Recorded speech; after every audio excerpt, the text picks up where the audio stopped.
So in the months leading up to TFConLA, I was really working on that art grind, right?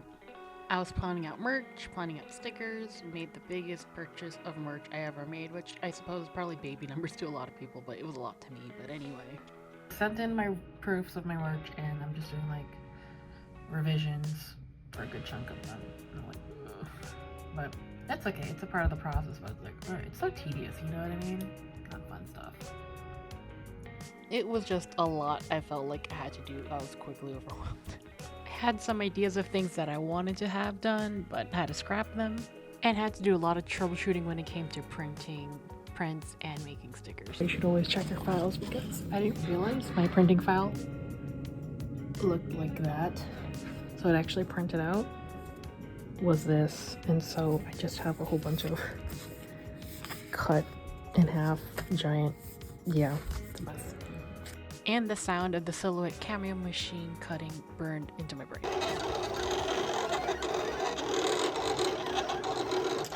And imagine doing all that times 100 for days on end. Yeah. Not including the times where when I was doing this laminating process for stickers, I would end up like wrinkling them or implying it wrong so that it couldn't really be viable for stickers, which sucks, trust me, it's a long process.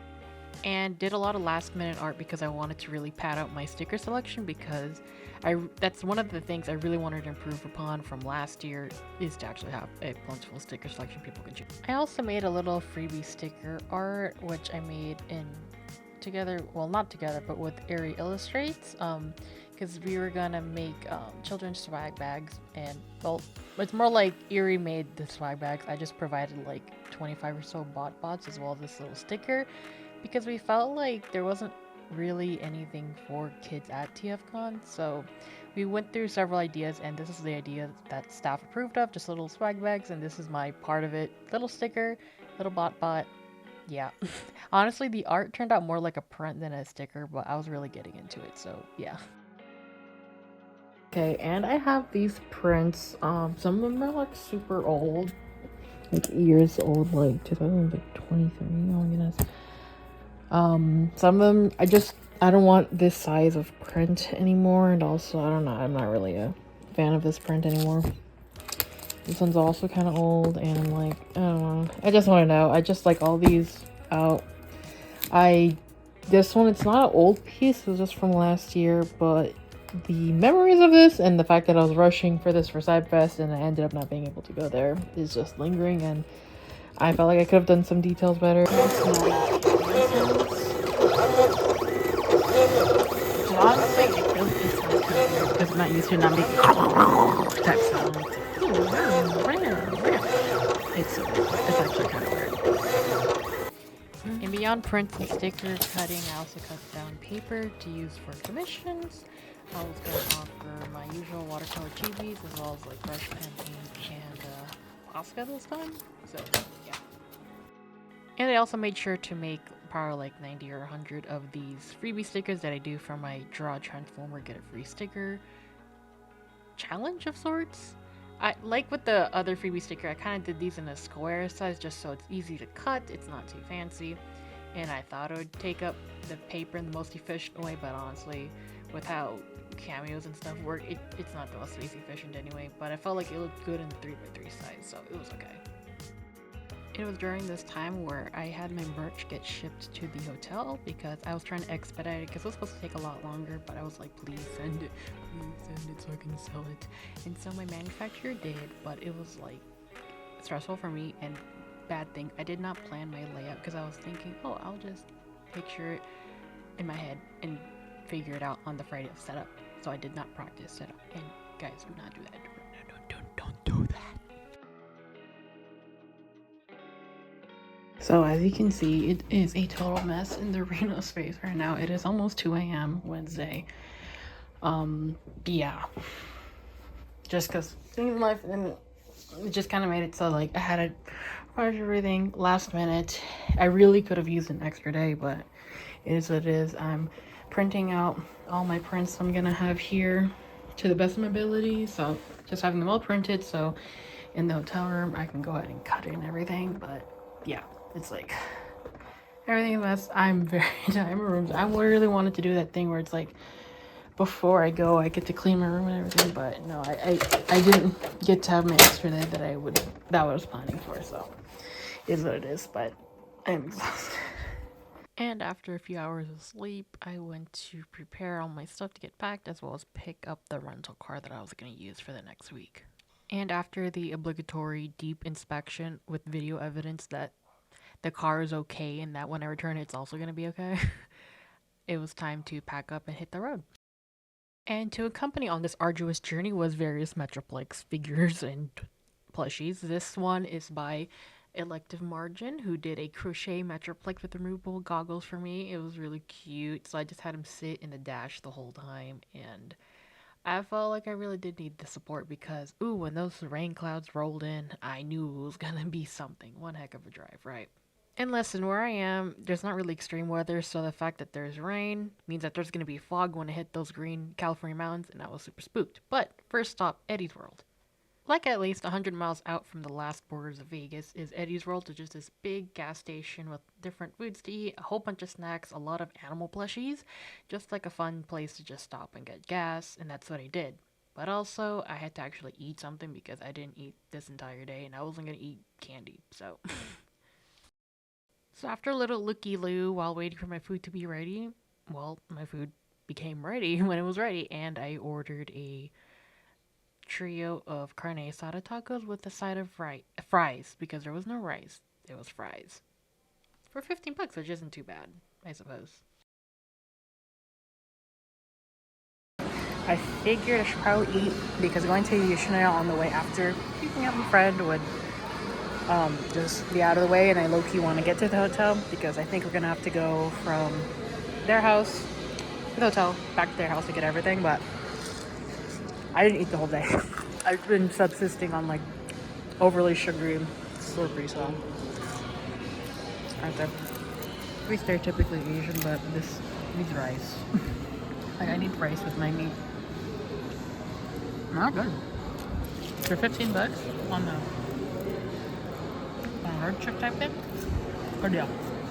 Also, I like the texture of these fries. I don't know what you call it, but it's like regular fries, but it's fried with the crispy crust on the outside. Delicious. And after that, it was time to hit the road for what ended up being 7 hours because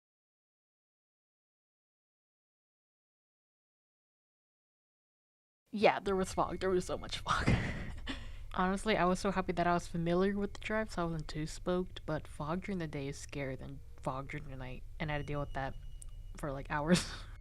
So after 7 hours in the deserty area, I ended up where I had to pick up Candy, who I was helping like move merch with, and yeah, after 2 hours from Candy's place to the hotel, that took an additional 2 hours. I was driving for like 9 hours, perhaps. And we were supposed to make the 120-mile round trip back to get the rest of the merch, but the kiosk wouldn't let cars leave the hotel parking lot for some reason, so Candy, Patters, Mike, and I decided to go to like the nearest mall, which was the Burbank Center or whatever, and we were expecting it was gonna be somewhat open, but it was like dead because apparently all the stores were closed and the only thing open was Round 1.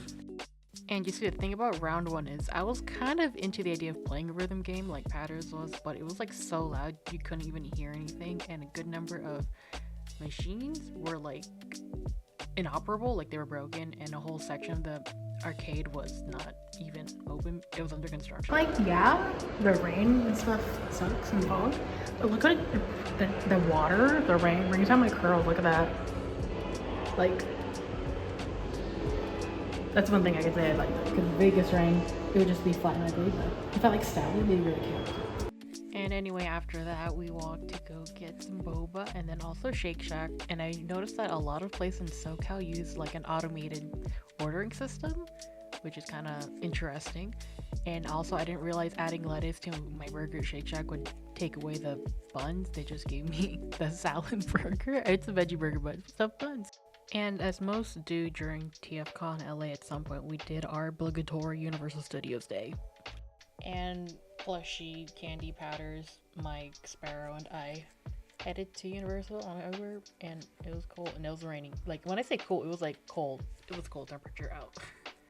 Which honestly was to be expected every time because it always rains during TFConLA time, and this is probably the most amount of sun that will happen during this whole day. I was pretty sure of it already. And we immediately headed down to the Toadstool Cafe because they really wanted to confirm that we had a spot there. And yeah, we did. It was fine. And then we just rode one of the rides there in the Mario Land area. I'm not a video gamer, don't kill me for this, but I was pretty bad at the game, not gonna lie. Then I finally went on the big roller coasters and I claimed that, oh, it wasn't so bad, it wasn't so scary, but like in the after pics, I was just closing my eyes holding bars, so. And naturally, of course, the Transformers ride was not in service. Too spicy for us. Ooh, they got one of these. Yeah. Like I feel like I haven't seen this one before though. Yeah, you can't buy it. Close enough. That's gigawatt in my head. So.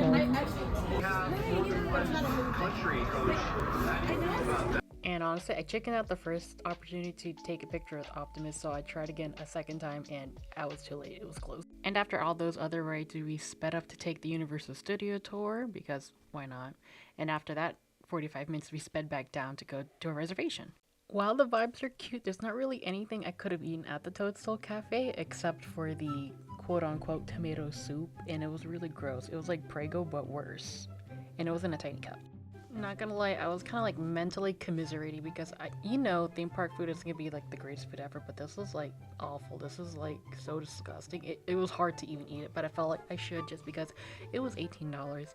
So Metroplex's face here, that's literally how I felt at best.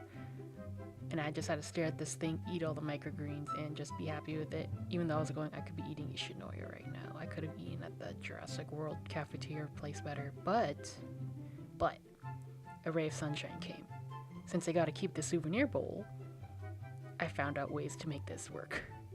And I swear, a theatric version of the Spinning Monkey song was playing, and I was having so much fun spinning Metroplex around. I was like 5 years old, Cocomelon Brain doing this, and this was so fun to me. I wanted to see him launch. It never happened, but it made the $17 worth it, or copable at least. Oh, and I ended up getting this messed up looking Optimus plushie that I had my eye on the whole day. And I believe it was around 5 o'clock that we decided to head down to City Walk to peruse what's there. Here's Hello Kitty Cafe, not as cool as the one in the fashion show in Las Vegas. So we're gonna have some great pieces coming out, and then in addition to him, there's gonna be the regular for the Furai lines. So anything for Furai is on its route. Is just these two for right now. The conversations that we're having with other folks is. After landing back at the hotel, I ordered my Ishinoya, ate that real quick, and then I had to hit the road again with Candy to get the rest of the merch. Yeah, and there was some fog, but it wasn't as bad because it was nighttime and I wasn't aware how fog looked like at night versus day. Daytime just has this weird, scary gray look, but nighttime I'm good with. And it was only light rain, and it was only 2 hours there and 1.5 hours back, so it wasn't too bad of a drive, honestly. The secret is to not mention traffic when you're driving, or else. And it was okay because I got to see some really cool snails. So, yeah, then we headed back.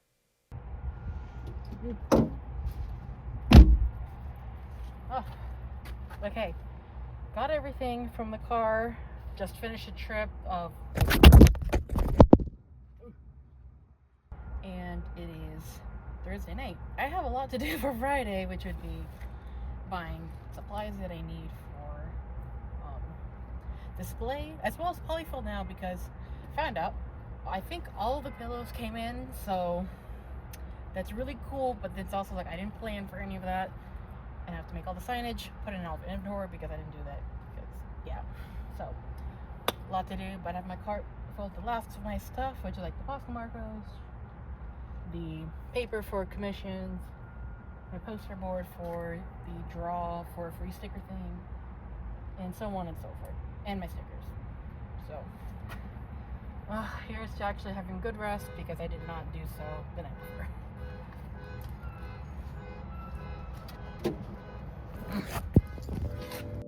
After all that, I got to see what was inside my merch box, but more in depth because I just opened it to see the pillows, but like nothing else. And I think everything else came.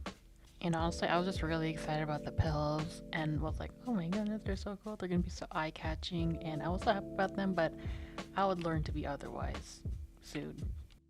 And then it was the morning of the first day, which is basically a prep day, so I was gonna go head to some stores with some peeps, do some last minute shopping for our tables and merch and whatever, and boy did I need it because I got pillows to fill.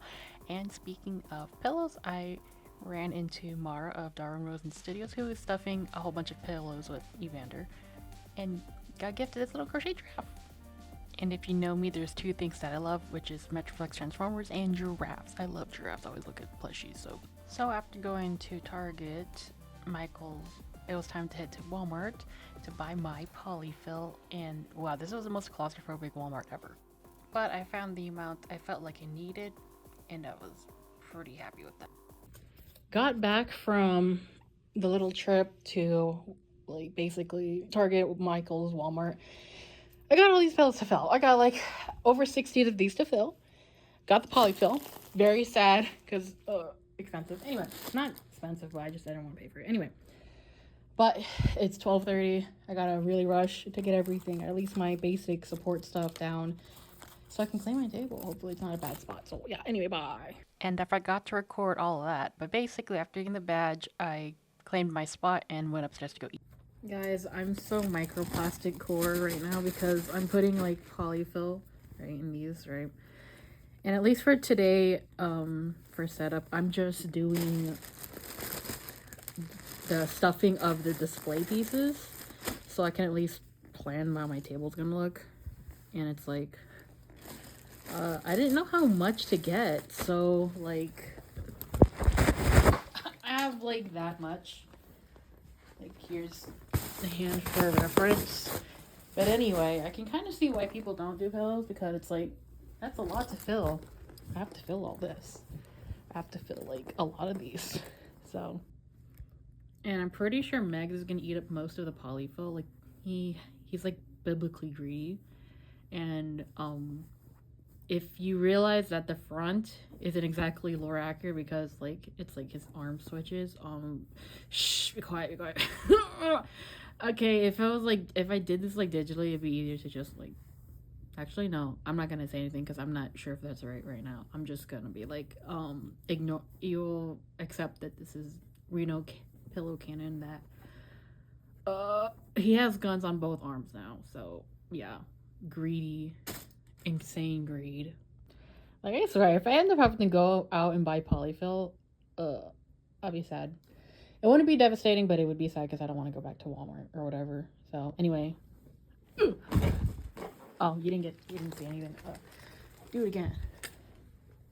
With the wrong side. Ta-da! And after thinking about pillow stuff, I also began to sort out my other merch, which includes the various acrylic charms, acrylic pins, and pens. And there was a lot. And that's all I spent the whole day doing. Ooh, beyond setup. Okay, as I like organize through the charms, one thing that I feel like I still need to work on is like approximating different sizing and scale between different charms, and this would be an example. So here is Beastor's Megs, right? He's in the purple Barney T-Rex mode with the rubber ducky, but it looks fine, right? But when I scale it to other characters, let's say, give me a moment. Where is, like, let's say Tarantulas. I think I like Tarantula size right here, but when I scale it with Megs is like way too small for what he is.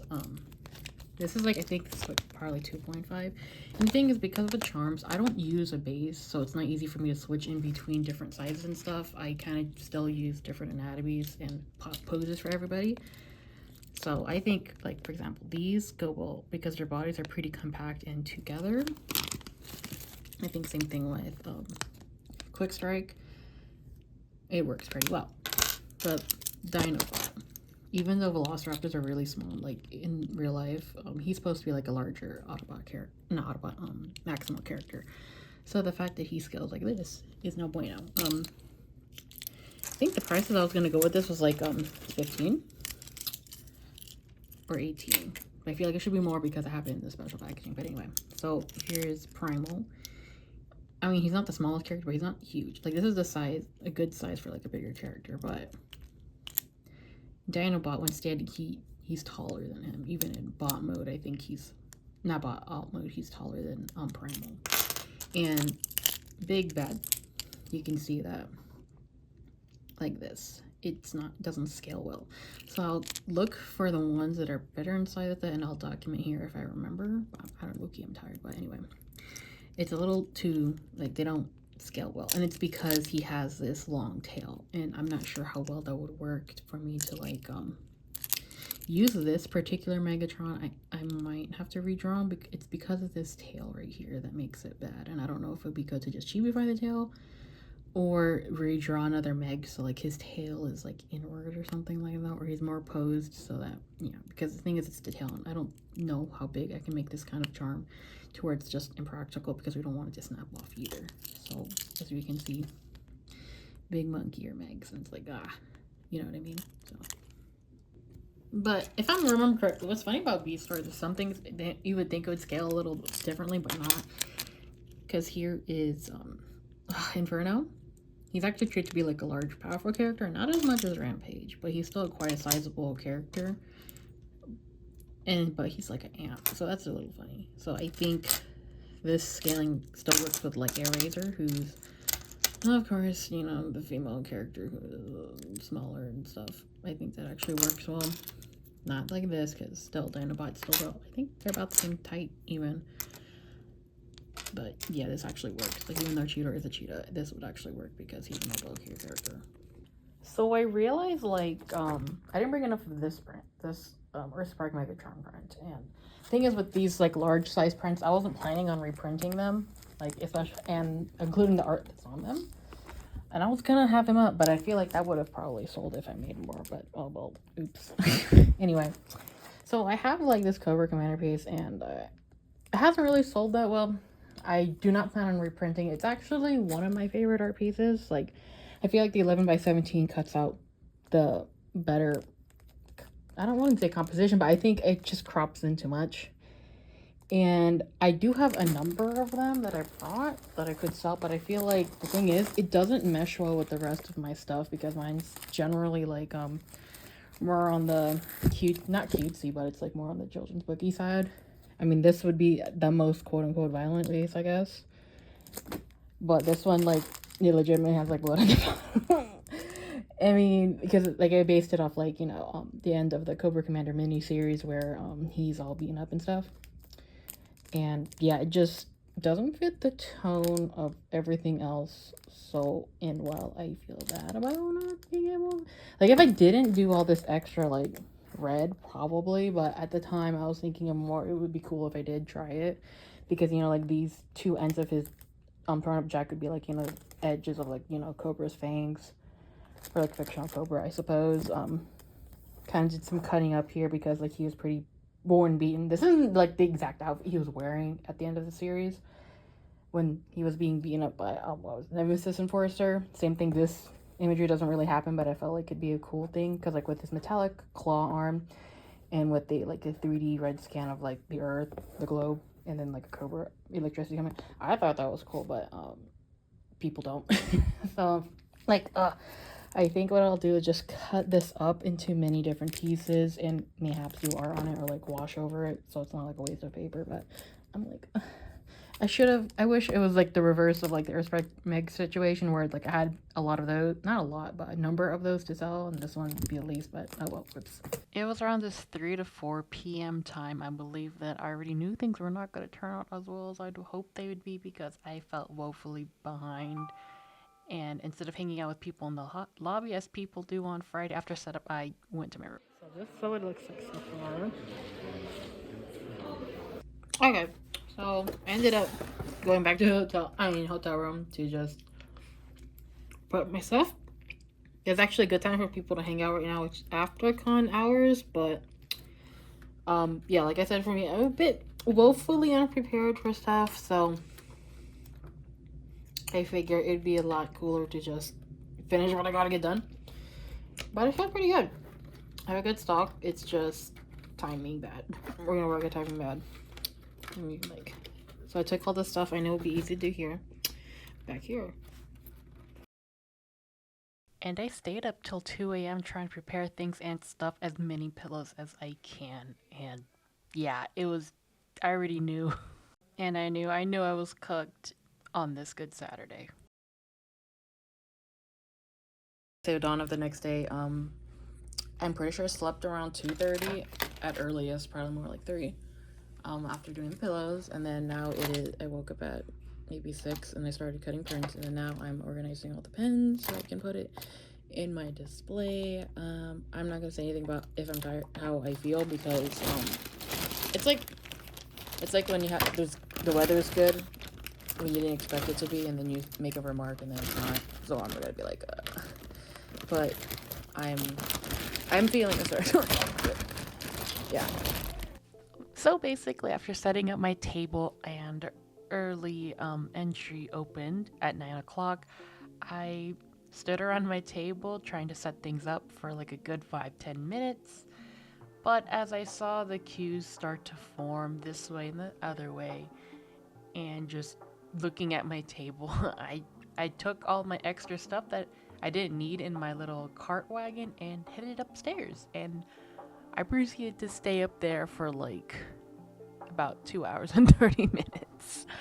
I will talk about that later in the video, but I needed to do that. I did come back though around 11:30 because I had things to do. I had an artist alley max. I had to be a professional and get down there and sell my work, because that's what I paid $250 for. I think $250, $220, I don't know.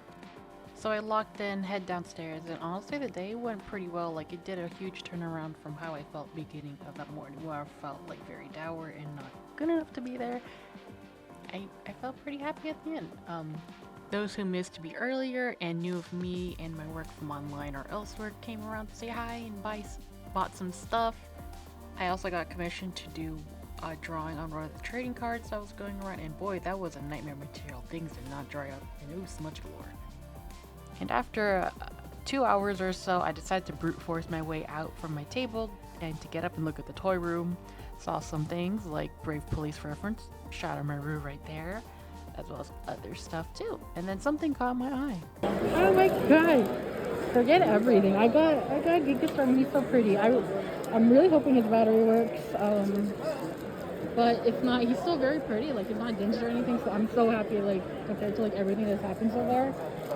I then proceeded to see a Gigastorm that was being sold for $50 less, but it was okay. I liked mine. Mine was super clean and nice looking, so it's fine. It's. Then I saw Gigastorm's little assistant here, Dirge Gun, but it was kind of expensive, so I didn't buy it. Is that the one with the super freaking long transformation sequence?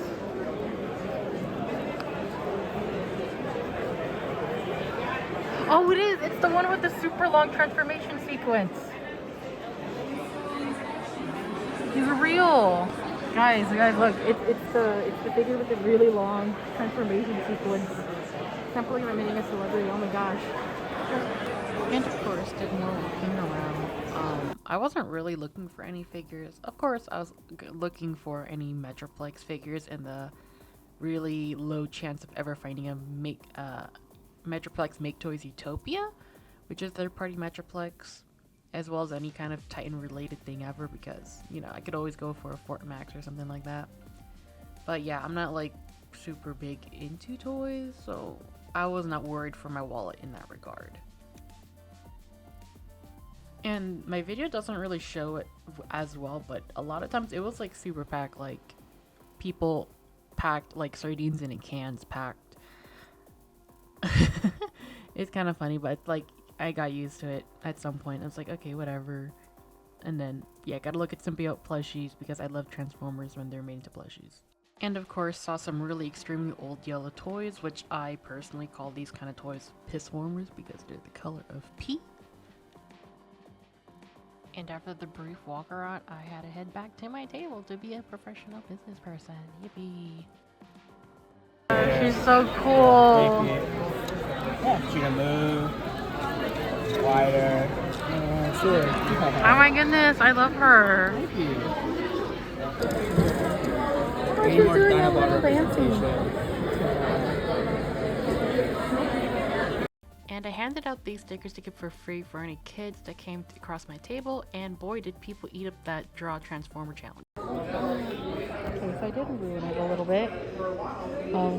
Yeah, my setup was not good looking today. That's why I didn't really post a This is what my table setup looks like, guys. Picture, it was really incomplete and stuff. So what that means is tomorrow I'll get here early by, I think it like opens at 9 for vendors, which is us. Okay, back at it now.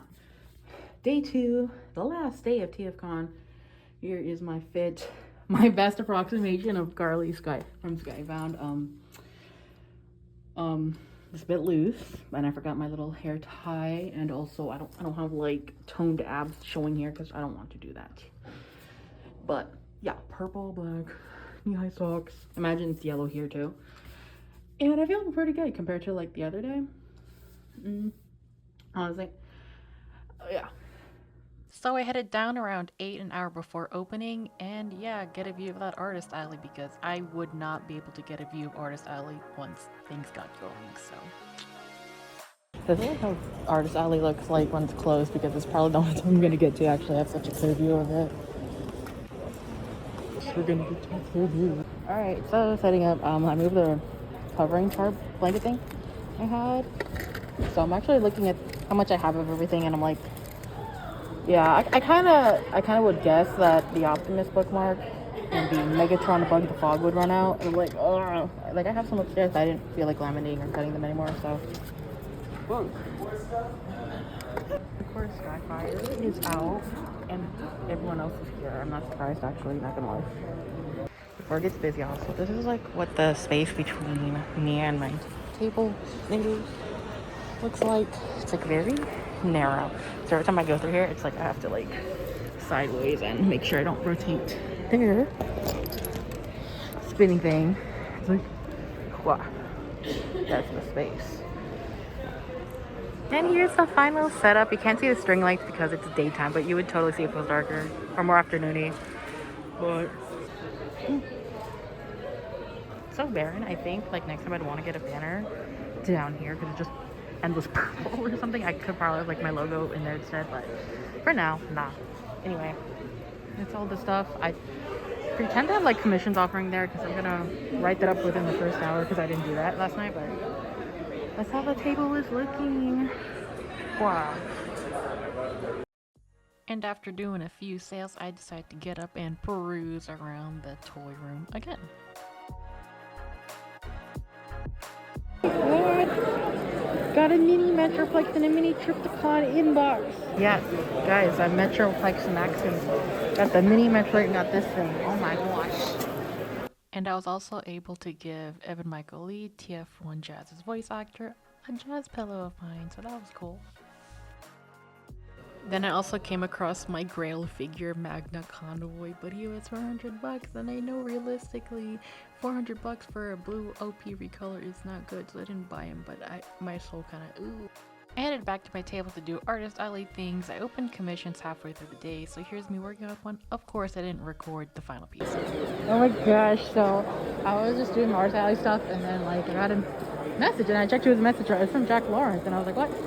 Because I messaged him for the commission, but I never really got a response for it other than a thumbs up. And I didn't pay, because usually they ask for payment, but it's like, oh my gosh, it's so real. It's literally real in text. Guys, this is really canon. And next thing you know, the event was almost over, and I did actually want to look at other people's stuff at Artist Alley. It was really hard. By the time I got around to it, people were packing away, so Speedrun. Yeah. It's so cute. I love your setup. Yeah, you're in my blog. You're my epic blog. Now it's the best vlog ever. Yeah, here. Oh my gosh. $18 is crazy. I found it. Why didn't you tell me so I can make him mad? I would have bought it. He's lucky I didn't buy it. You want to be in my epic vlog? As like a cool art table? Put me in the vlog. Yeah, I Put me am. in the vlog. I've been like I'm running around to people's tables before everybody starts packing up. This is like the least coolest guy I know. So cool. No, hold on. There's an even less. Yeah. Now you're cemented in here. Yeah, it's too late. You're in. 50-minute interview right now. You're right. Wait a minute. Cool people tables. No, you're good. Woo! Sorry. This is so sad. It's the end of an era. What? It's time to tear down. Yippee. I really just got comfortable too. That's pretty sad. And yeah, that, it was an end of an era. It was the end of TFConLA, and it was time to tear down everything. And while my setup wasn't as swag as I wished it was, everything went out good in the end. And after that, went to eat hot pot with Plushie, Sparrow, Mike, and his friend Sin. And honestly, it hit the spot. I liked it. And after returning back to the hotel, I went to go ahead and lobby max, but it wasn't the same as previous years. People just didn't hang out in the hotel lobby anymore. It felt different. It felt honestly kind of sad. I missed the rambunctious energy of previous years, but it is what it is. I did hang out with some peeps though, so that was okay. We did some like art trades and everything, so it's all good. Rare moment, I got documentation of art I made during the con, which was Lav's OC with 6 shots, so yeah. Well, because there is a red Volkswagen. Oh, you should join. Fine. Oh my gosh, they're real! Oh wait, no, gotta switch the position. Switch them. You're right. I made this. You made this real. I did. You drew this and I went, I need to make that real, and I commissioned. It was around this nighttime I noticed I was tagged on Twitter by somebody, and it was by the Yo Mama guy, and of anything I wouldn't expect that to happen, because I remember the person who bought this print, because it was the only person who bought this print at the event, right? And I'm like, that was the Yo Mama guy? And I'm not to sound stupid, but I know people don't look like the profile picture, those are mascots, because I don't look like a robotic giraffe either, but then I was like, that was the guy? And I saw him walking around in the lobby in the distance. And then I was like, yo, yeah, that's the Yo Mama guy. He got burnt from me. And then, yeah, somewhere around later after 11 p.m., he kind of came up to us. And then he started talking. And gonna be honest, I never expected Yo Mama guy praising my art for like an hour and talking about art in Transformers to me at 11 p.m. to 12 a.m. at a TFConLA hotel lobby to be like a sentence or a thing that would ever happen ever, but it did. Like the last time I heard of Yo Mama was like way back in the day, like when I was in high school and earlier, when the Yo Mama videos were like viral, and like things like Equals3 and Fred were around. That's what I associate with that, so I wasn't really expecting him to be there, nevertheless to buy my thing, and nevertheless to talk to me about it, and to say some really nice encouraging words that I really did need after the whole roughness of this past weekend and the weeks leading up to it. And I have no proof of that happened other than like source, trust me bro, so yeah. And after a bit, I think it was like around 1 a.m, Vicky and I headed up to our room, and then we chatted, and then we went to sleep. And then it was Monday. So I packed up all my stuff, said goodbye to whoever was there to say goodbye to, and yeah, I went to the rental and put my stuff in the trunk of the car. I did kind of like a walk of shame because I had so much like pillow merch that was so visible. It was kind of embarrassing. It's like, oh yeah, I didn't sell these, but in the end it's okay because that means I don't have to stuff the pillows for Etsy's and pre-orders, because I did do pre-orders. I saved those on the side, so, and I have stock to sell, so it wasn't too bad overall. And this was the end of the era of TFConLA 2025, and it was time to move on into my short little Southern California vacation, which I will talk about in a separate video. So here, let's just go ahead and fast forward to when I'm back home. Well, and now it's that time of the video where we talk about the post-con haul. Ooh. And I want to open it up with the small stuff and with my event sketchbook here. It's a sketchbook I have to document the things I do at little events and stuff, whether it's like little stickers people give or little doodles and art trades. But anyway, opening it up to the TFConLA spread. We're gonna see a whole lot of stickers because a lot of people pass out freebie stickers to trade or sell. A lot of it is for trade, for freebies and stuff. So here we go. In the sketchbook, first we're gonna look at this little art trade I did with, I believe, glitch draws, where of course the thing I asked for the most is going to be Metroplex and my TFCon Alice, because this is the dynamic of Metroplex, kind of like seeing Atlas is a very annoying thing, but I ship them because that's me the Transformers. So anyway, this is a wonderfully done piece here. And then these little souvenir stickers, and I kind of labeled the ones that I knew where they came from. If I can find anybody else's names that I don't label, I'll type it down or whatever. But anyway, some freebie stickers that I got during Artist Alley. Next page, we got a bookmark that Ari Illustrates ordered in order to make the kids swag bags, and this is art done by probably my favorite Transformer artist, or at least someone who worked on Transformers for Skybound, Mars Jr. with his stylized OP, which is a bookmark. You know, it says roll out and read. I just really love Mars Jr.'s art style. I'm not gonna get lost in the weeds, but okay, I just really love it. I was like, definitely gotta give me one of those bookmarks. Anyway, then we got a cliff jumper marker sketch. No credit was given to who this is, so if you know who it is, let me know, or if you're that person, let me know, because this is really cute. Considering that the second day for TFCon, I dressed as Carly, and if you know the current run of the Transformers series, the Skybound run, Carly and Cliff Jumper are friends. Anyway, and also my friend, who I roommate with, Vicky, she dressed as Cliff Jumper the other day when I was dressed as Carly, and they got like the Jazz picture. And if you don't know, Cliff Jumper and Jazz are like sometimes seen as friends. But anyway, got this, and then I got this other art piece here by Glitch Draws of my TFCon, and then I got this Cosmos sticker. I don't know by who, but it's very cute. Then did another like sketch trade with Vicky, or Cat Biscuit, of our TFCons together. Mine is like fawning over Metroplex, and hers it's like you're the city, you're into the city because Metroplex turns into a city, and like yeah I do. Anyway, this little sticker here is by Love. It's so cute. Metroplex. Anyway, the next page got more souvenirs, freebie stickers I got from here. Got from people. This is by Peep Q. These little 4 thingies, which are super cute. Hot Rod, Darkwing, Soundwave, Shockwave.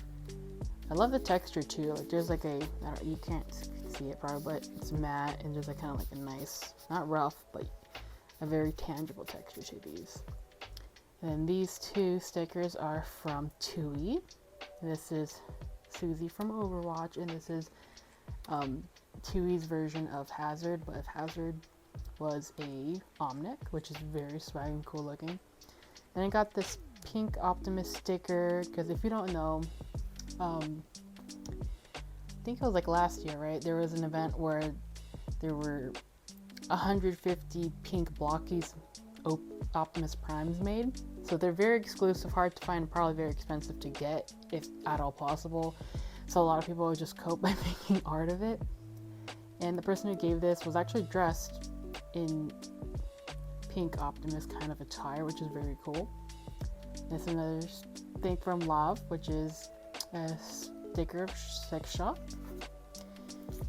Next page, don't know who this is from, but it's a little Masubi Optimus. He's kind of cute. And then this is another sticker from Tui. This is a little Megatron Soundwave sticker from the ASCII Arts. Some mega OP here, I guess. Tui's Sona cameo, and then a Swindle sticker. Then probably, I think these last 2 pages. Yeah. Anyway, this is cute. This is like a little miniature booklet of a short story by Uni Sketch with a little doodle, and basically it's a story about Starscream and Starscream and Skyfire finding and keeping a little alien cat. this is a little sticker by Art Bro. Now this little, I think it was like Chikawa, that the little white creature thing that I keep seeing lately. But like if it was Skyfire. And then a Skyfire sticker by Cat Biscuit, or Ricky. And lastly, we got 2 zines here. This one is really cool because it has like mechanical birds, like what if Cybertron had birds. It's just kind of like done in the style of like a birder's journal. And then this little comic based on a fanfic of I think like, which is a Transformers animated and More Than Meets the Lost like crossover. Both continuities I'm not like super close or super familiar with, honestly, but I thought it was cool because I always think comic work's cool. So yeah, and is that it? Yeah, and I believe that's it for this section where stickers and stuff. Yeah, that's all the stickers and stuff. I just think it's cool to keep it all collected here, so it's all not everywhere, easy to look through. So that's that part of the haul. Now let's move on to the more tangible big stuff. Okay, actually talking about stuff I didn't get at TFCon but are somewhat related. Got this funny looking plushie from Universal Studios. I've been seeing this funky thing in a lot of places online, just because like Transformers has this thing where there are official plushies but they look kind of strange, and this one I've been always eyeing because it looks like, I don't know what to say. It's like he's a creature. He's not amused. He looks like a disappointed dad, but it also doesn't exactly look like Optimus Prime. It's kind of creepy if you think about it for too long. So at Universal, I kept staring at this thing whenever I saw it in gift shops, and then Pattern was like, just buy it because you keep looking at it, so that means you want it. And I'm like, yeah, it does. So bought this creepy looking thing. Put him in back there. Next we got this little crochet giraffe that Darwin Studio bought for me, and because they were like, there's a giraffe that I saw in a market I'm gonna buy it for you, Reno. And I'm like, oh my goodness, no way. And they did. Look at this little baby. It's so cute.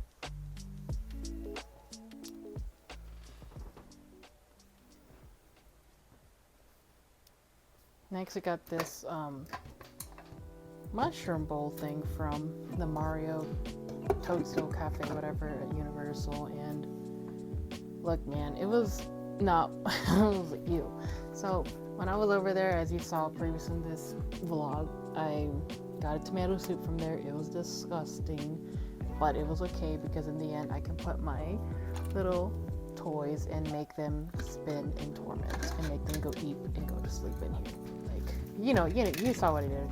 You saw what I did early in the video. Anyway, so put that here. Not exactly Transformers related, but I did have it for a segment. Anyway, moving on. I finally got a figure, one of my favorite characters, which is Gigastorm. And Gigastorm is a character from Beast Wars 2. I really like him a lot. He's like a traitorous, unloyal guy who both wants to kill his brother and wants his approval for some reason. When I first saw this character ever, I thought he was just like radical Trypticon, like surfboard, pizza eating, groovy, whatever, because look at the leopard print and his big horn, but he's not Trypticon. I mean, technically the toy mold is Trypticon, but his character is not. And after seeing him in Beast Wars 2, I really fell in love with him, and I've been wanting a figure of Gigastorm since last year at TFCon Baltimore, but I wasn't able to buy them. So I was happy to say I was able to buy them this year at TFConLA. And if you don't know, this character originally is able to walk with a battery if you put inside, but I don't know how to unscrew this to put a battery, and I don't have this special battery to do so. So I hope to be able to do that in the following week. Anyway, I was really happy with this figure. I really enjoy him. Really cute. So, here we go. Let me shove him over here somewhere.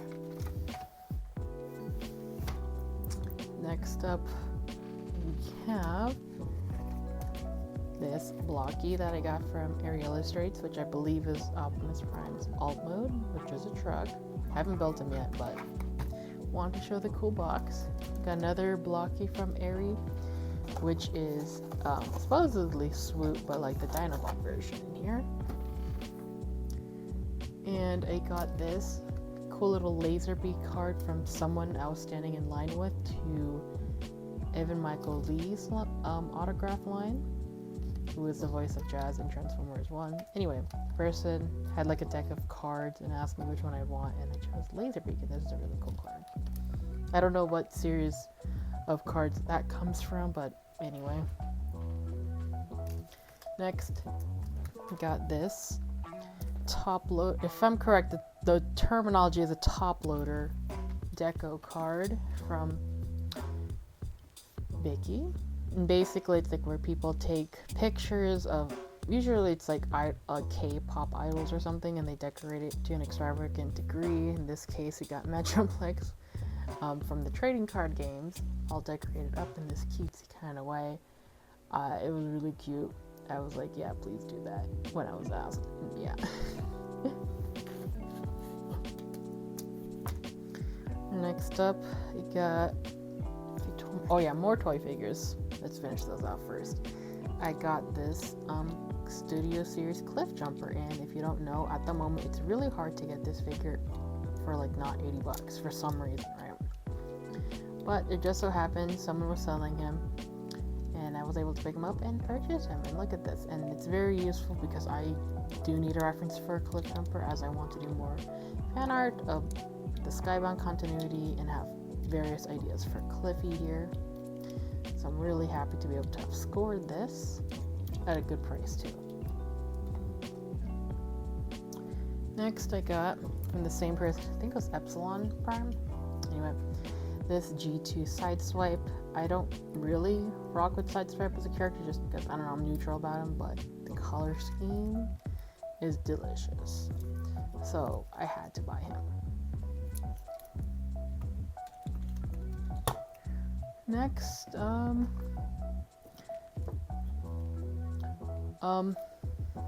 gift from Airy, which was this weird rubber plastic Build-A-Figure Metroplex. Definitely older than me, probably. But yeah, it's just this little plastic figure that comes apart and forms him. He can't transform or anything like that. He just kind of just exists, which I think is cute because another Metroplex in the Metroplex collection. I cannot complain about that ever. Speaking of little Metroplexes, we got this thing, which is basically little Transformer figures made out of rubber, I think, or PVC plastic, I don't know. And I got two of these. I got Metroplex here. He lost his snatched waist. They gave him a dad bod. They killed my king. So here's Metroplex. And then, not Triptychon, his name is Dinosaur. Oh, yeah, and see, with that, the tail keeps falling apart for poor Dinosaur, who is definitely not Triptychon here. But I was surprised to see these were unopened until I bought them.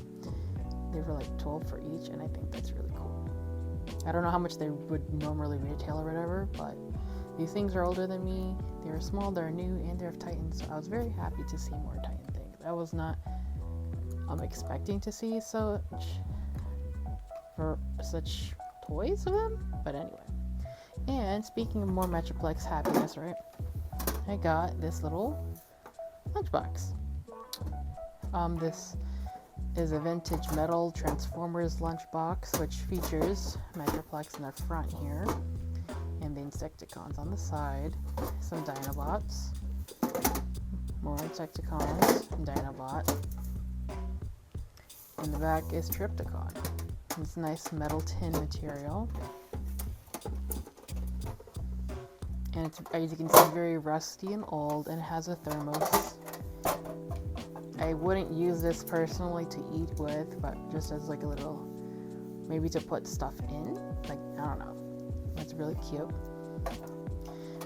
This was being sold originally for 100, but Ari, who bought from this vendor, was able to get it down to 80. I don't know if that was a good deal or not, but one, I really love the metal tin stuff. Like, I don't know if you can hear it, but love that. Two, Metroplex and Triptychon, and the art is very beautiful. So, and for me, I'm always like, another G1 asset we used a billion times, right? But in this case, with the metallic embellishments of it, and these actually look quite different than the usual G1 image slapped onto something. At least from what I'm used to seeing, it's actually pretty nice. And next, I got this Yellow Park build kit, this time for D16 of Transformers 1. I actually do like the character D16. I think he's really cute and sensitive and kind of emotional, and I felt like he just needed some time to decompress and think about things, but the narrative doesn't let him. But anyway, I really like this character. I do want to draw him more, and it wasn't that bad of a price. It's like, what, 20 to get something like this? I think it's really cute. So I was like, finally I got him. I've been delaying it. I still want an alpha try-on, but it's hard to get that figure for some reason. But anyway, got this, and I'm really happy about that. Can't wait to build him eventually. It's, yeah. Alright, and going back to the goods, the little guys. Got this little bee plushie thing, which I got as part of like a little snack bag that had like little chocolate bars and the little cliff jumper sketch. I don't know who gave it, but this is very cute. Thank you. I feel like this thing needs a squeaker. Next, we head back to the artist side of things. I got this little felt Metroplex badge made by Ari Illustrates. And this is so cute. As you can tell, I do have a favorite character. Like, anyway, put that there, or maybe here. Then from Love Again, we got this little EBDB, the little scrimbies, those little clay creatures of Metroplex and my TFCon Atlas, and they both got butt cracks. These little funky creature fetus things. They remind me of the cat meme things where it's like, be happy, happy. I forgot. That's what this reminds me of. They're so cute. They're together in every universe, even little clay creature universes. And I'm scared to hold these because it's like, it's clay, it's fragile, but yeah, I had to show you guys. Let me see if I can know. Can I have them together? I have them together on flat then. I don't want to risk standing them. There we go. Alright, I got this enamel pin, this Symbiote Optimus, and it's not like I bought it or anything. It was just that a vendor saw this on the floor, and they saw that I always wear a lot of enamel pins, and they're like, yeah, do you want a pin? I'm like, sure. And they just gave me this. I'm like, okay, I'll take it. So I have that. Then got these little two beads of, one is of, these little candy beads.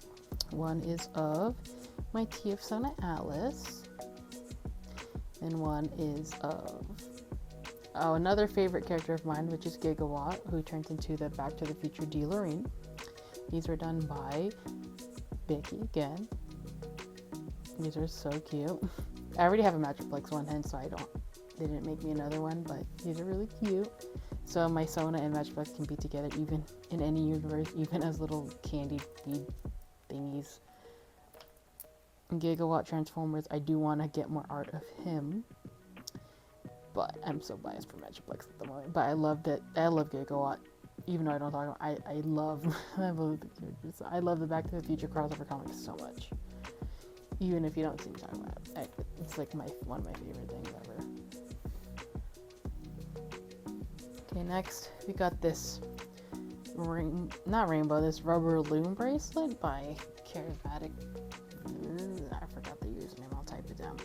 It's a cute little bracelet. I think my wrists are too fat for something like this. Let me see. No, you can still put it on.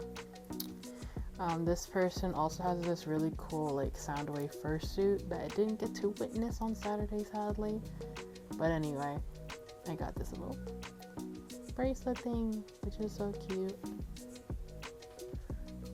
Next up, got this little Starscream acrylic charm by Peep Q. You also made those little stickers from earlier. Let me stop moving it. It's a cute little dot eye art style. Let me like lower this so you can see. There we go. The next we got this little lanyard cord stretchy thing by Patters Smoked-Puss. I have tarantulas. I've been needing another one of these because my snap. This is cute. Look at that. Oh, swag. Anyway, you got this laminated Rodimus star. Don't know by who. There's no credits or anything can give. It has a little pin backing, which is nice. I've seen like several variations of people doing this, like either as a sticker, or as an enamel pin, or as a button, or like this where it's laminated. It's really cool. Next, I got these 3 plastic cube things, which are to emulate Energon cubes. I forgot who gave it to me. I think I just bought it from a store online or something. Anything that looked kind of like Energon cubes. Anyway, these are really cute. These are either food sources or they're drugs, depending on this continuity. Like what this is like G1 Energon, this pink one. This blue one is like TF1 Energon, which apparently is supposed to taste like Mountain Dew. This is Crack from TFP, that thing that Dark Energon that Megatron is always on. Alright. And then we got more on the art side of things. Got this print from my name is Burrito, who also did those little zines, the comic and the birding zine from earlier. I believe that's who gave me this anyway. Got another piece from Lav, which is of course Metroplex and Metroplex and Atlas. This, I wish it was a little smaller so I could have stuck it in my sketchbook, but I don't want to cut it either. But this little cute piece of them of Atlas just chilling on Metroplex's shoulder and his little wee version. Let me push stuff to the back so you can see new stuff. Okay. Then I got another bookmark of the Mars Jr. Optimus Prime, I think from A as well. I don't know how I got 2, but I got 2. Then someone gave me this little print of Starscream, Shockwave, and what I suppose is there's TFCon, but there's no information on it. And I'm not dissing anyone when I say there's no information on the back or anything, because I also didn't like write my username on my stickers and stuff that I sold. I just like, oh, I don't know who to credit this to. It is cute. I assume that's OC. Then we got these 2 charms from Darwin Rose Studio. I have a Metroplex. One they gave me as a gift themselves, and the other Ari gave me as a gift. But of course I would have one of Metroplex already. I have 2, which I don't mind. The more the merrier. I can either give it to one of the Metroplexes, or I can keep one on my main and like make one of the other Metroplexes have it, or have Giga Storm eat it. I don't know. It's 2, so I need to get 2 Metroplexes. There's one. Then got this print of Tui's version of Hazard as an Omnic, and I've seen them work on it on their streams. I know there's the one with the hollow version, like it's really shiny, and then there's this, but I think the colors are very beautiful. The blues, the pinks, and purples, like ooh, nice, ooh, tasty. And then I got this print by Ryan or TG Ping of the Blentrons from Beast Wars Neo. Not gonna lie, I kind of find this piece low-key kind of creepy to look at. especially of, I forgot this guy's name, but it's like really creepy to look at. That's kind of why, I guess that's why I got it compared to everything else, because it stands out. Oh yeah, the selection just, I think we did this as a trade. But yeah, because of that, I wanted to get it, because it's creepy. But I love the way that he does the details on all the organic characters, so it's really nice to look at in that way. But overall, I find it really creepy. I wouldn't hang this. This is kind of something I would like, one of the art prints I would just kind of flip through for funsies, but yeah, sorry, it's too spooky for me. For casual wall-on hanging. And we got a Star Saber piece from Minion, or Deacon, I guess, because I already have the Deathosaurus part, so it's like a two-parter. This is really cool. His work, lots of details, kind of give me those old retro vibes or something like that. Anyway, yippee! Sorry, it's like 2 a.m. right now. Push that back. We're almost done. And then we got this piece. I forgot the artist who made this print, but this was signed by Ivan Byebasing, who was the voice of Jazz from Transformers 1. I was in line and I gave him one of the Jazz car alt mode pillows as well as a little button pin, acrylic pin, and I got this autograph from him because I don't know, I felt like it. And also this art's really cool and awesome, so yeah, he seems like a chill guy. It's kind of funny because he told me while I gave him the pillow in person that he was gonna have to hide it from his cat so the cat doesn't play with it, but then like I see a few days after TFCon that he's posting that that the cat approved of Jazz, and just a picture of his cat playing with the pillow, which is really cute. Anyway, this pic goes hard, so I had to get it. Almost done here. And lastly, we got this commission I got from Jack Lawrence of Metroplex and my TFConLA. I honestly wasn't expecting him to draw it because when I contacted him about TFConLA commissions, he just sent me a thumbs up emoji. And it's like, I usually would think I would get more confirmation as for whether an art piece is going to be done or not, but no, like he just kind of did it and made me pay when I picked it up. Anyway, it's so cute.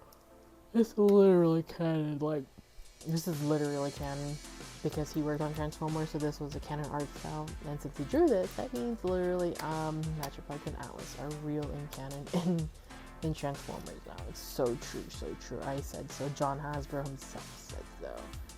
So, yippee. And I think that's it, guys. And anyway, yep, that's the recap of all the things I got at TFConLA. That's my haul. We got toys, we got art, we got prints, we got a bunch of stickers. And yeah, that's how it's looking, all folks. And just imagine you can see all the stickers and the pages. Yep.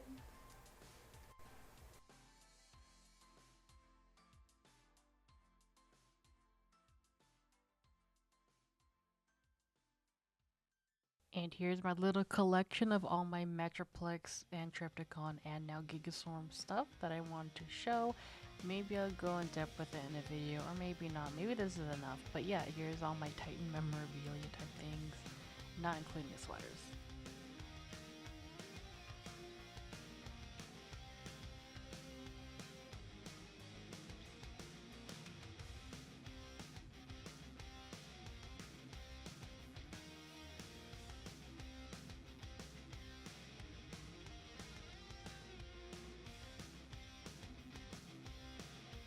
Oh yeah, and by this time in editing, I got my Dr. Gigastorm, so look out for a video on my thoughts about that little freak.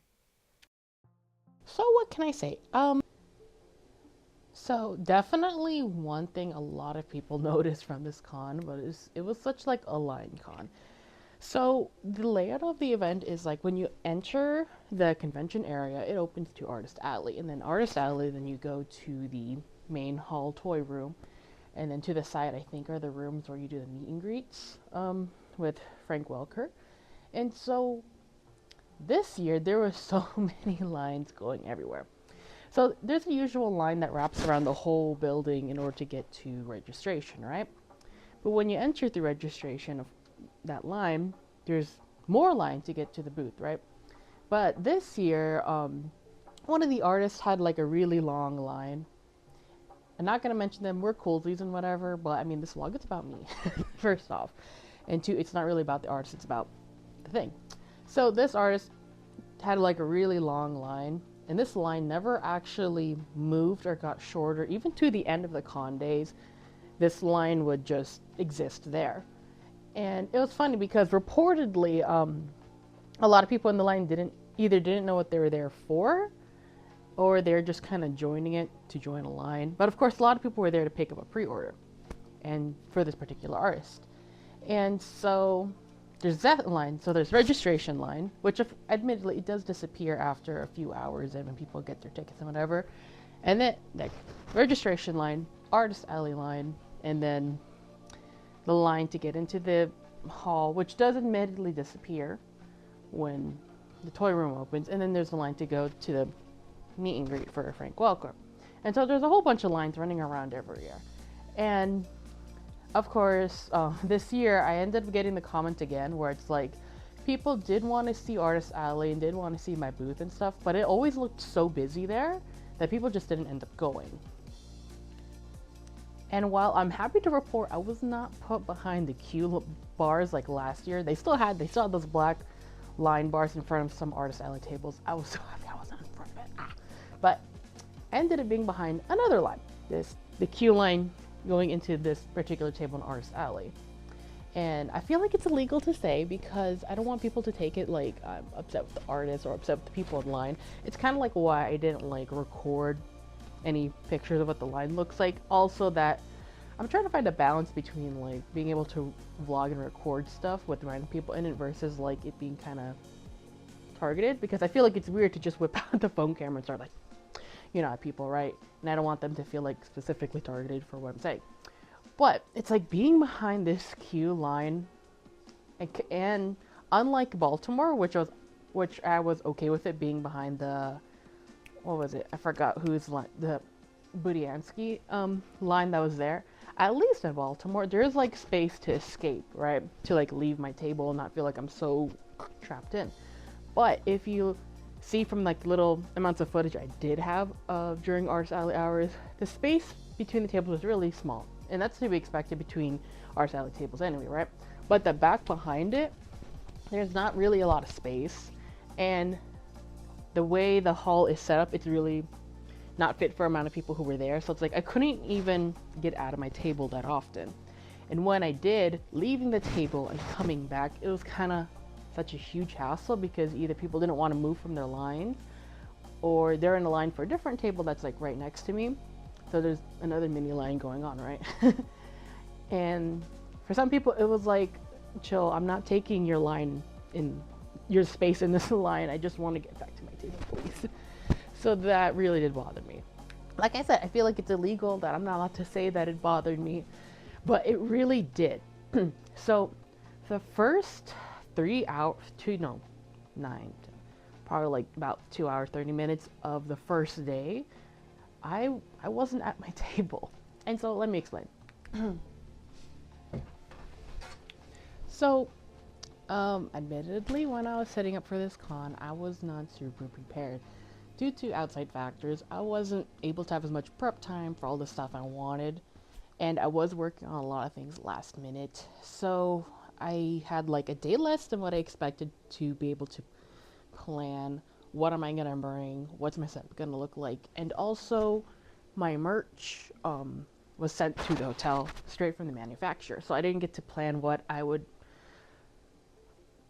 you know, sort out the layout of my table with this merch. And I was not expecting to get those big pillow things. And those took like a good chunk of like the costs for like making merch for me, right? So when I got the package and I saw I had all the orders of the pillows I was kind of like, because it was like I had like a semi idea what I would do for just like the prints and some keychains, right? But I did not have a plan for what the table would look like with the pillows. And it's like I need to stuff all these pillowcases by time for the event. So instead of just like, you know, perhaps worrying about the pillows on Saturday night and just work with the layout in my head for the Saturday daytime, I was just like, no, I want to put these pillows out, right? And I did not. I'm not really good on thinking my feet for those kind of things. So when it was setup time on Friday, after doing the Target run and all that stuff, and considering I did not organize all my stuff, I didn't cut out all my prints, this, that, and the other, I was kind of like a mess. I was just kind of like, oh my god. And then when the queue line started forming for early registration, I was like, I don't know, something about seeing the registration line during Artist Alley setup in TFConLA kind of stresses me out because I feel like I'm a zoo animal being stared at in a way. And then come Saturday morning, when I was still setting up my things, it really crept upon me when people are doing the registration lines, and then also seeing people form for that one artist and Artist Alley making their gigantic line there too. Oh goodness. Yeah.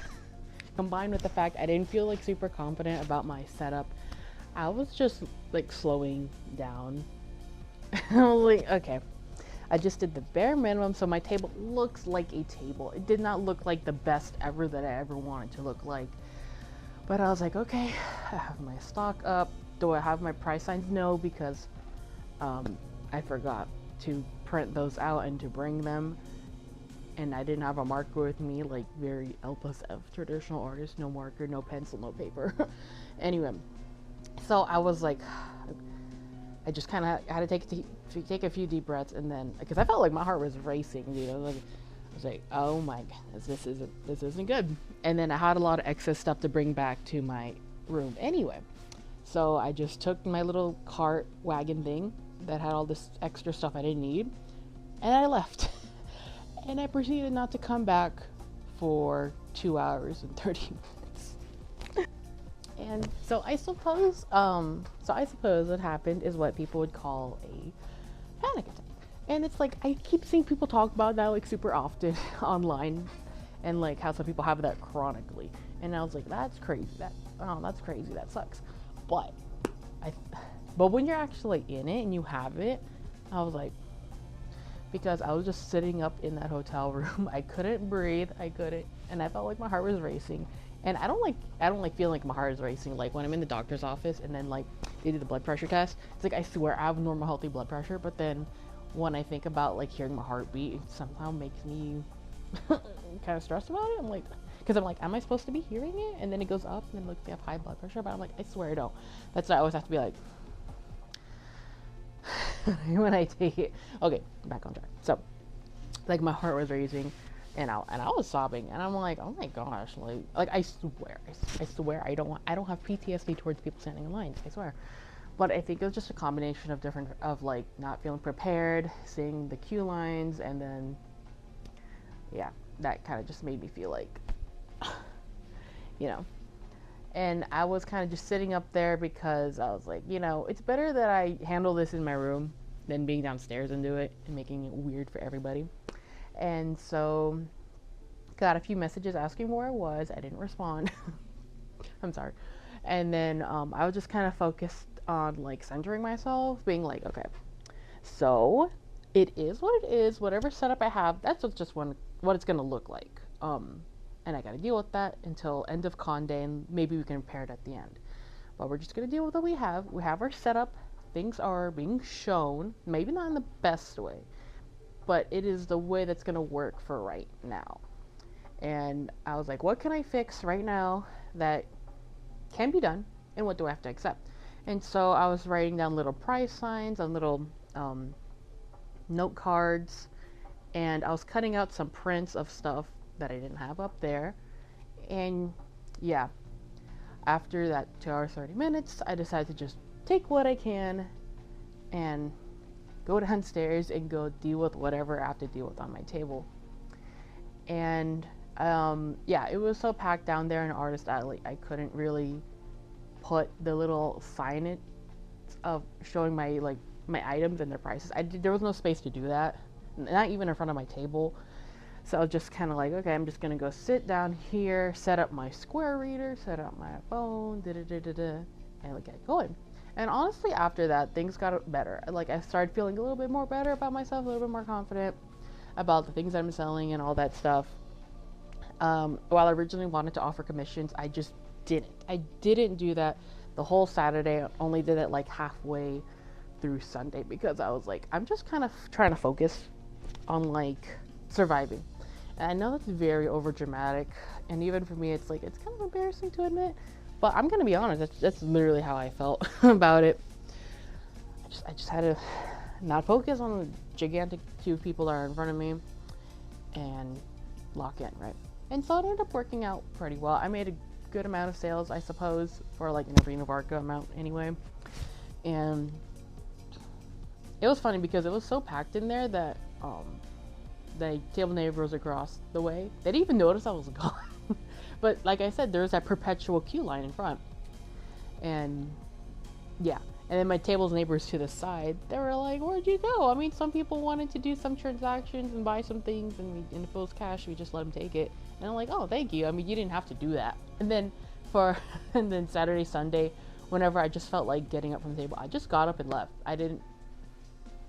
I'm like, I don't have anybody to help me out to just sit at the table for me. And I don't really care, so I'm just gonna go leave, because if I don't just randomly go up and leave and like fight my way out of the queue line and out of the crowds over there, I'm not leaving. I'm just gonna be sitting there the whole time. And I want to look at the toy room, and I did want to give some stuff to some people, so I'm just like, oop, bye. And yeah, I'm sorry, table neighbors, for doing that, because that probably was annoying for people to ask for me, but then they're asking you, and then you do it. But I was like, no, I don't care, right? And then so Saturday, I got my little Gigastorm, so I was really happy about that. And Saturday, after everything, I put up my little price signs because people were asking me how much my stuff was. And it's like, the thing is, people don't generally like asking how much things are because it feels awkward to do that. But I really appreciate that people did, and regardless of the prices I said, they still went ahead and bought some things, which is like, thank you very much. So yeah, Sunday, I kind of like, Sunday and early morning Saturday, I'm sorry. Yeah, I fixed the layout a little bit so I could actually display the pillows a little bit better, but it wasn't like huge amounts better. And yeah, it went pretty well for Sunday. Still crowded. I did decide to like open commissions halfway through it, and I'm like, because usually like last year commissions did make like a really nice amount of money. And I do enjoy doing commissions during con events because it was like, it's really fun to know about people's OCs or characters. And of course, as usual, I didn't document most of it. I swear I thought I did, especially for that Sinner Twin piece. I thought I took a video, took a picture, but apparently my phone didn't save it. It looked really cool in my opinion. Anyway, so Sunday went really well. I was really happy about that, and I was like, man, I could have done a lot better if I didn't just have like a little mini meltdown. But it's like, it is what it is. As far as feedback I would have to say about the con, I would say like, I feel like the biggest thing is like the TFCon needs like a bigger venue, but of course that is dependent on a lot of different factors, like what are the contracts the con signed with the hotel, the availability of the guests, because I'm pretty sure the fact that we're able to get a lot of voice actors and guest people is because of the proximity to LA, because probably a good amount of them live in the LA area, even though Burbank isn't in LA the city, it's in LA the county. And also I feel like it'd be cool if there were more staff and volunteers, but as with the venue thing, it's understandable why there may or may not be amount of people there, because it depends on the people who want to help and are available to help for the convention. Not to bring up lines again, but lines. There were like lines all over the place. I forgot to say earlier, there were lines not just going to registration or going to that Artist Alley area, or the mini lines for different people in Artist Alley, but also, and the lines for like, I think the Frank Welker line. But there's also lines inside the toy hall area where there are people who are selling toys who have their own lines of people waiting, but then there are lines of voice actors and guests who have their own lines with the tape trying to mark out where the lines are, but even then it didn't really work because it got really confusing. But I feel like just like the space and like maybe like volunteers to help with like line management. Like I'm not even just talking about artist alley, which generally after getting our badge and stuff and table placement, TFCon staff and volunteers don't really do anything there. It just left up to the artists to deal with that, however that works. Like I said, I'm not blaming them or saying any fault with them because it's about like who signs up to help. And I imagine it's a skeleton crew, right? But anyway, as far as like the toy vendor area, I feel like it just needs more space. Like in Baltimore, there was a lot more space to go around and that really helped with everything. So I'd say maybe venue change, but if not, you know, there's a lot of things that I can imagine going with that affect that. And it was because of my like pretty consistent issues, like, you know, I keep talking about lines and stuff. I was considering, and still am considering, maybe not tabling for TFConLA because it's like, one, I might not be able to have as much time to dedicate to like thinking about it in my personal life, which if it goes through, I'll talk about it, but if not, it doesn't. But anyway, I may not be able to dedicate like huge amounts of time to like doing TFCon, and then I imagine the stress of whatever I'm dealing with then, and the stress of setting up, and the stress of seeing the lines in front of me, it'd be like a super massive stress, you know, right? But I don't know, it's like when I think about it, and then I think about like someone else tabling who's not me, and then I could be tabling there with my artist alley friends and people, and considering sometimes it's the artist alley setup and tear down stuff is the time I get to talk to a lot of these people, I'm like, I have like a primal rage in front of me that I was like, no, I gotta be the one there. I gotta improve myself. I gotta improve my layout. I gotta improve my game. So, also, it kind of felt different, the vibes of TFCon. Like, to bring back topic of the venue space. So in the last few years, people would hang out in the lobby and talk to each other up into the early morning hours. And this happened in Baltimore too. So I was expecting a lot of that same thing to happen here as well, and it didn't. From what I heard, there's like another hotel people were staying at, so instead of hanging out in the main small lobby areas and trying to battle royale for a table there, a lot of people just either went back to the original hotel, or like a lot of people were just hanging out in the bar area, which has always been a thing. And it's like, for me, I don't drink, I don't really like alcohol, so I don't really like being around it. And I'm missing socializing time with some people by not going there. But it's like, I don't want to be there. But maybe next year I might try to do it. But it's like, I don't want to be outside in cold around alcohol. So I was like, So like, and then a lot of people who I know didn't attend TFConLA this year for just, you know, for funsies and whatever. So it was just kind of like the vibes are really different. It didn't feel like this big active social hub to me personally as it did before. And considering how I do miss a lot of the event while being an artist alley person, because I'm just have to stay there, and it does feel more like work than fun. So yeah, I felt different in that way, which kind of contributed to me feeling a little sad during the weekend. But definitely, for sure, for my own personal improvements, I know what I'm gonna do. I'm gonna be more, at least, I'm working on being more organized. I've bought some stuff to help set up my inventory and stickers and displays a lot better, which I'll probably talk in like a future blog or whatever, not here. But being more organized, and like, if I don't have things done 2 days before the event, I'm just gonna clear it off. Like, not print out prints that I'm not going to end up being able to cut and stuff like that, you know, just like being like, okay, it is what it is type thing, instead of stressing myself out, making my side of the hotel room like a super giant mess. Yeah.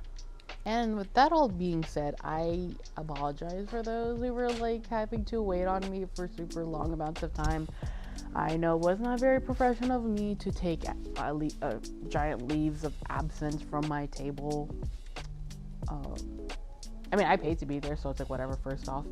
but truly, it's like I should be like representing myself in a more professional way and being able to like log in and stick it through. And for those who were actually excited to see me, and especially those who were only there for Saturday, I felt really bad. and I would like to say I apologize for that. I don't know if I can make sure it doesn't happen again, but I will make sure it doesn't happen again, that I'll actually be there, be set, have all my table stuff and layout set up as it's supposed to be more organized, planned about it.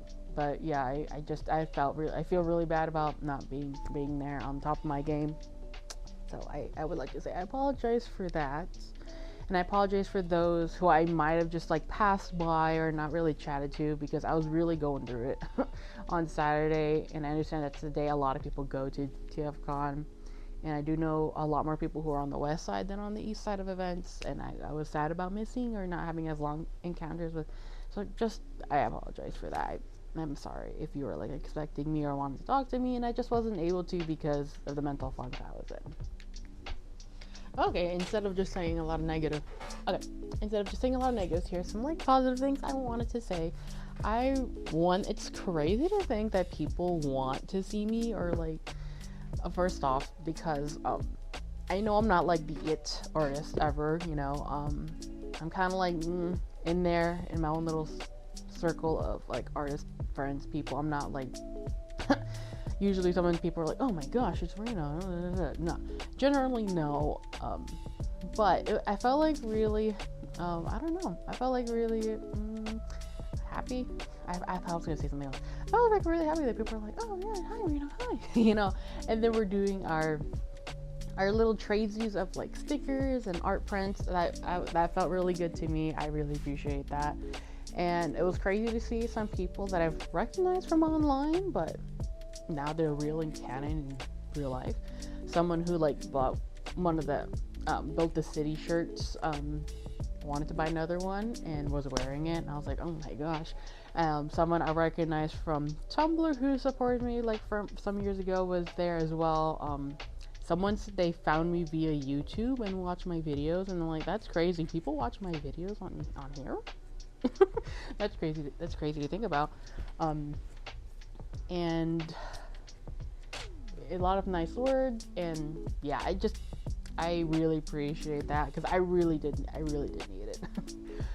And it's always really fun to see how people dressed up. There's like, I'm sure you can look up TFCon and you're gonna see all the kinds of cosplays and rigs versus casual fits people did to show their appreciation of different characters, and that was really cool to see. I wish I had pictures of it, but also I'm really shy to be like, hey, can I put you in my super epic vlog because I think your fit's cool? I feel really weird about saying that still, so that's why I haven't really ever done that. But I'm sure you can probably look up TFConLA online. You're going to see some really cool things. Like, there were several people dressed up as TFP Optimus Prime in various ways. There's just a wide variety of different fits. People had to dress up as the Seekers, those super popular Seekers. It's like, it's really cool to see all that. And yeah, I think it's really fun because you gotta realize, like, TFCon, Transformers is such a specific niche to be in. So it's like, if you really want to get the best of fandom or whatever, you gotta go there, because that's where all the geeks are headed to, right? And I don't want to be like sniped from my house or whatever, but for me, I don't necessarily care about like meeting voice actors or like popular people in Transformers fandom and official as much as I care about meeting other artists like me, or like other, you know, casual fans as well. That's what I care about. I don't really go like, oh my gosh, it's blank. No, I only do that for like people I know online. And I feel like the odd one out because I know names. It just, I'm like, okay, but are they my super cool mutual online? No, I don't have anything to say. Oh yeah, before I go, oh yeah, and I would like to show everybody the draw a transformer and get a free sticker board that I did this time around, and we got a lot of entries. I even used the backside. So I printed out about 90 stickers, I believe, for this, and honestly, I had to cut it off during Saturday, this little challenge thing, because I wanted people who go on Sunday to have an opportunity to try it out. But it's like, I think this is a really fun thing to do. Let me show some more close-up shots. And with the nature of this, some people's stuff gets covered up, some stars fall off, because I was kind of too shy to be like, hey, can you put the double-sided sticker to put on the board to make sure it doesn't fall off or anything like that. And so I feel like there might have been some stars that if you participate you might not see here just because it fell off or it got overlapped by somebody else's. And the thing is, I feel like this is like a really fun thing to do. It's nice because like not everybody has money to spend, especially if like you're talking about like, oh, this fell off, kids and stuff. The only thing is it does take a considerable amount of space in my table setup, so I'm trying to figure out what would be the best placement for this, just because it's like yeah, it takes like quite a bit of space, and it's like I want it to be in a place where people can like see and access the board. I know for next time I do want to have a more decorative looking board setup, like not just plain white on foam board, you know what I mean? But it's also kind of like I don't want to take away from the sketches people do. So yeah, that's also a part of it as well. I just think it's a really fun idea. Other people should do it, but I specifically started doing this because it feeds into my traditional art agenda, making people draw pen on paper. And I do like seeing the variety of stuff people draw on here, and it's funny because for some people's stuff I can definitely tell without them putting their name on it who drew it. So yeah, I just wanted to show you guys what this ended up looking like. And I do keep these, by the way, but yeah, gotta think about how to do it next year. And oh yeah, also on Sunday I ran out of sticky notes and stickers to give, and people were just interested in also just drawing even without the sticker. So, and I felt like, oh my goodness, oh, you guys want to draw even though you don't get a free reward, but but yeah, that's what this ended up looking like. And if you see yourself, I don't know, tag yourself or something below. But yeah, I wouldn't be surprised if some are missing, which I apologize for, but that happens in transport and everything. So, and so yeah, I feel like that's all I had to say in regards to TFConLA and front facing camera. I'll have my little vlog of like things I did afterwards coming eventually. And as well as like my little vlog as like stuff I'm doing to improve my art setup, layout, and plan for the future. Oh yeah, as far as like events I'm going to plans, so I'm gonna be next tabling at BotCon in Fort Wayne, Indiana in June, which I'm excited about because that's a 4-day event and planning a lot of stuff for that. I don't want to say, I'm gonna be tight-lipped about it, so I don't just like say everything ever. And then I'm also gonna be tabling at Fest Northwest, which was an event I was aiming to plan. I was going to table at last year, but basically my plane, yeah, I wanted to explode into flames, so I was like not able to go do that. And that's in July in Kent, Oregon, Washington? Seattle, Washington. Yeah, in Kent, Washington. So I'm excited about that because I've never been to Pacific Northwest. And then, of course, I'm going to be at TFCon Chicago in October. And if I'm going to be anywhere else, that would be really cool. But right now, I don't think I am. I don't know. I'd have to make some stuff that's not Transformers, so I can go to other places that aren't just Transformers only. But anyway, so yeah, those are my plans. I thought, yeah, okay. And it's been a while. I was kind of stewing on these thoughts for like the last week or so, and I wanted to be able to say it in a way that's not like super muddled or like personal, like where I'm like, I'm chilled now. I'm ready to have like a real talking to. So yeah, those are my thoughts on it. That's all I have to say for front facing camera again. So I'm like, bye.